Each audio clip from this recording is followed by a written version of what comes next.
So today's topic is something for the parents. Are you ready, parents? Do I hear you? This is my first of many videos catered to parents, and the topic today is, what do we do as a parent when we know that our child self-harms?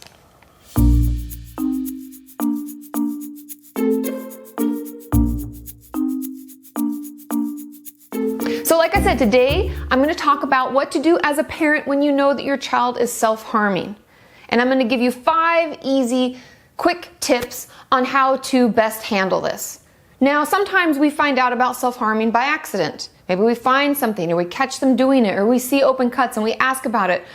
But other times our child has come to us and told us about it and asked for help. So some of these may be more helpful than others depending on how you stumbled upon this fact. But the first is the most important: listen and don't judge.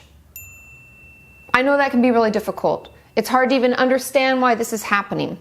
But most likely, if you yourself are sitting down and you're watching this video, it's usually not your fault. I know that children can do a lot of things. They can be very upset, and we can have different mental illnesses, and that's not always the parent's fault.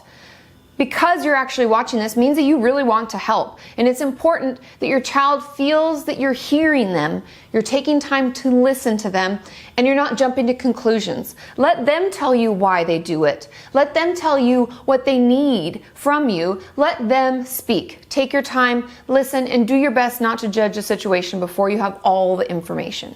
The second is to ask them what they need from you. Oftentimes, I know that a lot of my viewers who are younger will talk about telling their parents and they don't even know how to start, or what do I say? I don't know, it makes me really anxious. And really, as parents, I hear from a lot of the parents that they just want to know how to help or what to do. What do they need from me? So ask them, what can I do to help you? And make sure, please, please, please, get them professional help. If they have open wounds that are very large and may need stitches, please get them to a doctor to get those checked out. Also, look into a therapist in your area. CBT therapy, DBT therapy, those are all great resources. And just talk therapy in general can be so healing for those of us who struggle with self-harm urges. The third tip is, don't think that cutting is happening all day, every day, or that it will automatically stop when we decide to tell you about it. It's a process, it's not perfection. I say that all the time in my videos because it's the truth. Because the urges will still be there, and they can come up and they can go away, and then come back up and they can go away. But working on recovery, knowing that your child is trying their hardest to better understand why they self-harm, what purpose it's serving for them. We often use self-harm as a coping skill for something else going on. And being in therapy can help us figure out what the link is and why we're self-harming, and we can work to lessen those urges and lessen the number of times that we're cutting ourselves on, let's say, a monthly basis. But it's a process, not perfection. Let them know that you're with them through this and that it won't just go away overnight. Now the fourth, and this may be the most important to my viewers, is checking in with them, not hounding.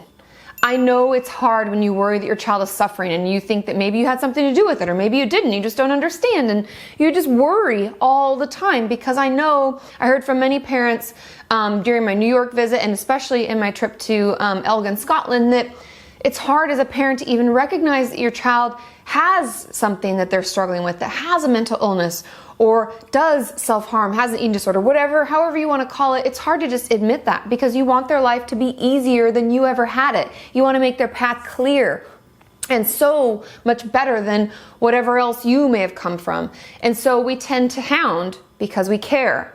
But I hear from my viewers from the younger generation that it's better if you just check in. Let's say once an evening you come in, you knock on their bedroom door or whatever, and you just say, I just wanted to check in and see how therapy went, see how you're doing. I'm here if you want to talk. And you walk away. I know it's hard, but it tends to give the best outcome. Now the fifth and final tip: work with them. We can work together. There are DBT workbooks that they'll be using if they're in therapy. I have some things on my website available to them. I have a free self-harm workbook on KatiMorton.com.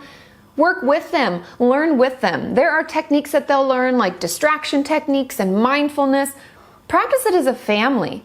I know that sounds really silly, but we can all benefit from it. Trust me. I benefit from a lot of therapeutic tools that I use every day, because It helps us slow down our reaction time to situations, helps us better communicate as a family, and I feel that everyone can benefit. And also, knowing that everyone else is working on it can make the person that's utilizing it in therapy not feel so isolated, not feel so weird, to know that we all struggle with things. It's hard to communicate. It's hard to talk about how we feel all the time. And so if everyone's working on it, it just brings a whole different feeling to the family. I know this is hard. I know it can be very scary, and we're afraid that they may try to commit suicide. We don't know what self-harm means. But the most important, like I said, is just to listen to them. They will tell you what's going on. As long as we seek to understand instead of judge, the more information that we'll get from them and the better our communications will grow and our relationship will grow.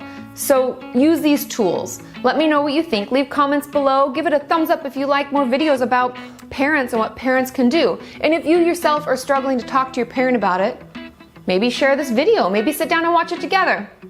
Let me know what you think. I hope that you like these videos because I think they'll be very helpful. And